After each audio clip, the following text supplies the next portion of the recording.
What's going on there, guys? We back with another one, and today we got to talk about Jimmy Butler. Now, let's rewind a little bit. Let's go back to the summer after the 2013-2014 season with the Chicago Bulls.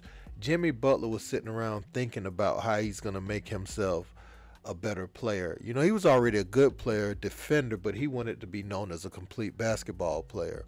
So back then, he rented out a crib, him and some of his friends. He put the bare minimum in there. He had like a couch, some stuff to sleep on, but he didn't have any TV, any cable, any internet, nothing like that. And so all they did was go to the gym 3 times a day, eat, sleep, repeat.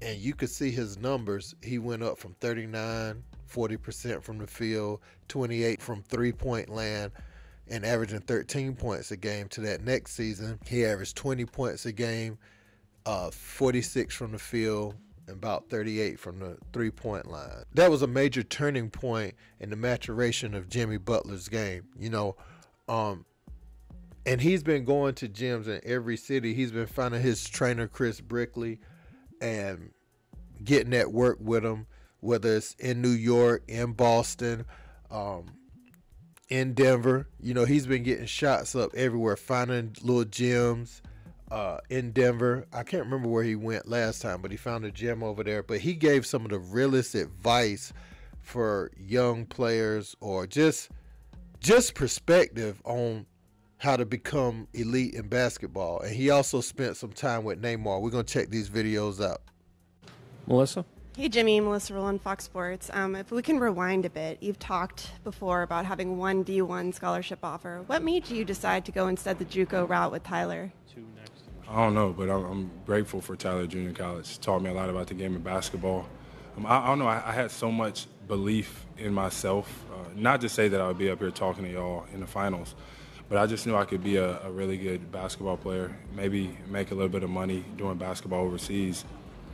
And they taught me a lot at Tyler Junior College about the game of basketball. And then, go to Marquette for 3 years. I think Juco just so happened to be like the best thing for me. And I couldn't tell you that at the time. It was frustrating that I wasn't playing Division I basketball.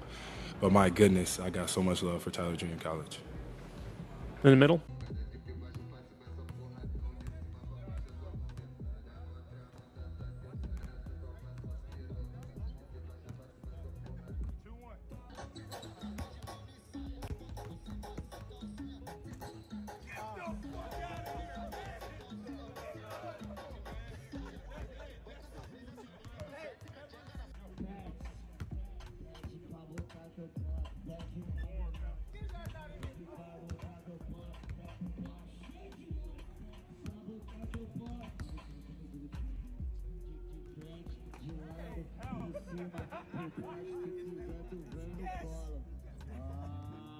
So, man, as we continue to watch these Jimmy Butler videos with Chris Brickley, follow C Brickley 603 on Instagram. Jimmy Butler, people think this playoff Jimmy thing is just a thing he turns on, or people often talk about a switch. But if you don't have any electricity, that light's not going to come on. And in terms of basketball, you generate that electricity by paying it forward with your work ethic. And Jimmy Butler does this all summer.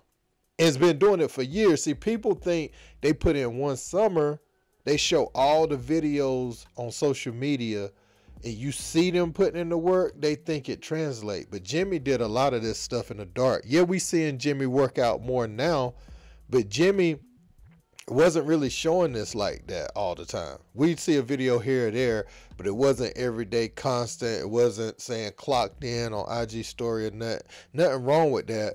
But Jimmy, he wasn't as highly touted, so all he knows is work. Like, there's been a lot of players as talented as Jimmy. Granted, he was a nice athlete at Marquette. I always thought he was above average as an athlete. Jimmy could do some pretty amazing things. athletic, especially if you go back and watch some of his footage with the Bulls. You can even see him now. Sometimes he'll go up there and throw down a dunk. You be like, good gracious.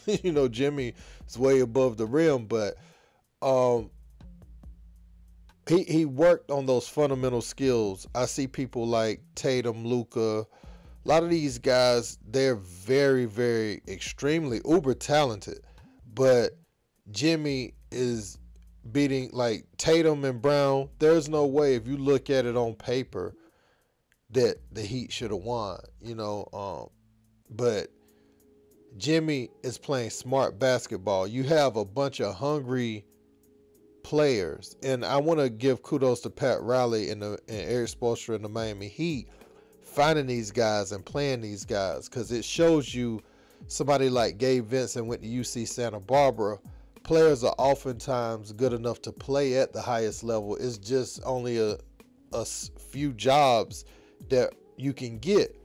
And the Heat is one of the teams that will allow, someone like Highsmith, someone like, even though Duncan Robinson eventually went to Michigan, he started out D3, give these guys a chance to play. And by the time that they get to the stage, they don't have the same feelings of pressure, just due to the fact that, they've been under pressure situations before. You think about somebody like Duncan Robinson, D3, he had to show he was good enough to move up levels, That's why Derek White was so consistent in the Boston series, because these guys, is no hype on them.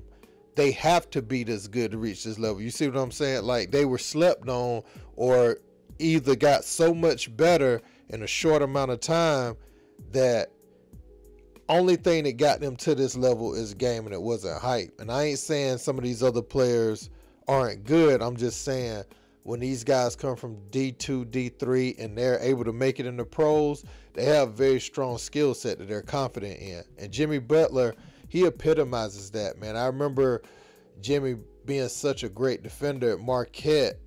And, he scored for them, but his shooting was inconsistent, and was inconsistent during Derrick Rose's prime. But at a point, he controlled what he could control. He took all the distractions out.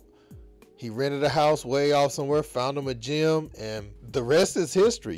Jimmy went to another level. He went to another level, and so when he got a chance to play Thibs this year, it was no chance he was going to let his team lose. And you look at Caleb Martin, all these guys are good players, and they follow their leader. You could have these same players with another type of player, and they wouldn't be as good. Because Jimmy, as the team leader, he doesn't sit around and pout at them for missing shots, or say like, you got to make that. Or he told Strus, if you miss 10, I'm going to swing it to you on that 11th shot, and you're going to knock that down. That's exactly what he said. And you see how Strus came out last game. A lot of that, see, you could add more pressure to guys, but he knows what Strus is capable of, and Strus is another one. But I think Strus went to DePaul or somewhere. He went to a pretty big school, relative to some of the other guys I spoke of, but he was a slept-on player too, and he was cut by the Boston Celtics. So when it came his time to knock them out the postseason, he was ready to do just that. Now, speaking on the Neymar thing, we've seen Jimmy and Neymar do a lot of things together. They real close, man. They rock with each other, so it's no surprise to see them together. But I just want to put that out there for any young hooper that may watch this channel, or anyone at the Juco level, anyone feel like, they slept on, should have went D1, might have to start out at a D2, could play your whole career to D2, but control what you can control. The work will speak for itself, and if you can separate yourself by working harder and getting more opportunities, make sure you do that. Whether you get in the NBA, top overseas league, whatever you do with the game of basketball, look to Jimmy Butler as an inspiration. But hey guys, don't forget to like, share, and subscribe. Until next time, peace.